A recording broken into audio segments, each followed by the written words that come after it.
What's up guys, Romsicle here, back with another video. So you've probably heard of Apple reintroducing the iPod Touch in 2019, and the question that we're all thinking is why? So the first generation iPod Touch released in 2007, and it was the best piece of technology at the time. The touchscreen capabilities was super fluid at the time and was just a huge leap in technology that we've never ever seen before. That was a time when smartphones were not a thing and iPhones were not a thing. It was only until the first generation iPhone 2G was when the iPod Touch and phone capabilities merged into one to become this amazing product. Whoever had an iPod Touch was the cool kid in school. You had these classic games like Doodle Jump, Tap Tap Revolution, Jetpack Joyride, I still play it to this day, and of course the awesome and amazing underrated app of all time, the Gun app, where you would just flick the screen and shoot your friends, and then you would also of course get the machine gun, infinite ammo, and just hold that trigger down and you would just keep spraying all over the place. That was the good times, right?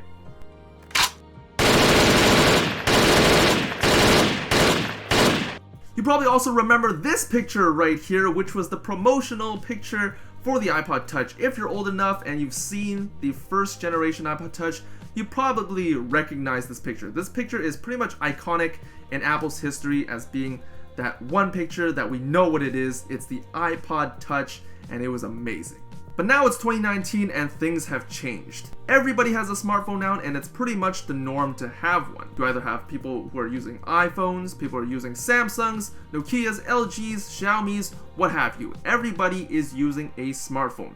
Regardless if you're using the call capabilities, somebody is using a smartphone out there. So the main reason why I think that the iPod Touch is not going to succeed in 2019 or in the future is because everybody's using smartphones nowadays. Whether or not you're actually using the call and message features of a smartphone, it doesn't negate you from using any of the features that are available on your devices.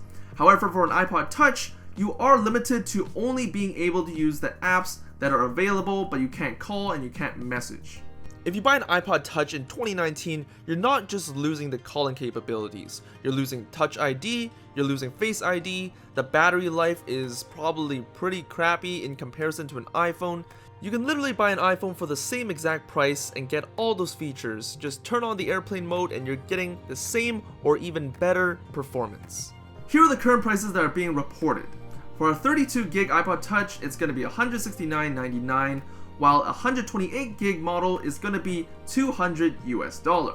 The price to performance is just not justifiable anymore because we have smartphones that are low budget and have the same kind of performance. On Amazon right now, you can get a Google Pixel 128 gig model for $200. Are you really going to sit there and say that the 2019 iPod Touch is better than the Google Pixel? You're not going to say that, right? We have smartphones that are very budget. We have iPhones that are very budget. iPhone 6s cost $169 now. You're still getting a smartphone instead of just an iPod Touch. I don't think anyone out there right now is going to say an iPod Touch's 2019 specs is going to beat out a smartphone in the past 3 years. It just doesn't make any sense. Some of you may argue that the iPod Touch is for kids so they don't get those radiation waves and frequency waves of smartphones. But let's be real here. Most parents who have iPhones or Android or any kind of smartphone is not going to buy an extra iPod Touch just for their kids. They'd rather give them their smartphone and play with it. Like seriously, there's no need for another piece of technology that is already at our hands. And the fact that we have budget smartphones everywhere, less than $100, less than $200, is crazy. It's the same price point, you're still getting all the same features. Granted, it's not an iPhone, but it's still able to download applications and use them exactly the same. Let me know in the comments down below what you guys think of the iPod Touch 2019. Am I going crazy? Are my arguments that bad? Let me know down below. Thanks for watching this video guys, and I'll see you guys in the next video. Peace.